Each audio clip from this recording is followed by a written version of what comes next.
बचपन से उठाई परिवार की जिम्मेदारी, मोबाइल से तैयारी कर अफसर बना गांव का लड़का। आजकल समाज में संसाधनों के अभाववश सरकारी नौकरियों में चैन से वंचित रह जाने की कहानियां खूब सुनी और सुनाई जाती है।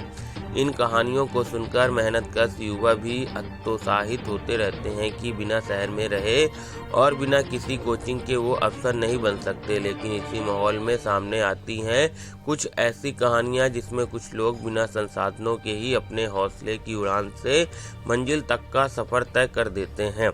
ग्रामीण परिवेश में पले बड़े दिव्यांग पिता के बेटे सत्यम ने न सिर्फ बचपन से अपने 9 सदस्यों के बड़े परिवार की जिम्मेदारी उठाई, बल्कि मोबाइल से प्रतियोगी परीक्षाओं की तैयारी कर अफसर बन अपने क्षेत्र के हजारों युवाओं की प्रेरणा बन गया।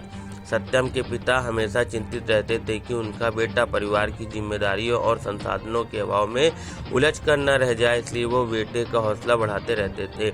गांव की गलियों से अफसर बनकर निकले बेटे ने अपने पिता को सबसे बड़ी प्रेरणा माना है। सतना जिले के तिहाई बमौरी गांव के निवासी सत्यप्रकाश के पिता ज्वाला प्रसाद शुक्ला दिव्यांग है। इसी कारण सत्यप्रकाश की प्रारंभिक शिक्षा गांव के ही सरकारी स्कूल में हुई है। 10वीं की पढ़ाई पूरी करने और पारिवारिक कर्तव्यों का बोध होने के कारण सत्यम ने सिविल इंजीनियरिंग में इंदौर से डिप्लोमा किया, जिसके बाद ME इन्वायरमेंट से पोस्ट ग्रेजुएशन किया, जिसके बाद वह 2021 में आयोजित MPPSC के टेक्निकल ग्रुप की प्रतियोगी परीक्षा का हिस्सा बने और SDO पद के लिए चयनित हुए, जिसके बाद अब जल संसाधन विभाग में अपनी सेवाएं देंगे। शुक्रिया कहूँगा मेरे गुरुओं को, मेरे माता पिता को, मेरे दोस्तों को और जो भी जिनको मैं ना याद कर पाऊँ सभी को धन्यवाद, क्योंकि ये सफलता इतनी आसान सफलता नहीं थी। यहाँ तक पहुँचना सबके लिए इतना आसान नहीं होता है।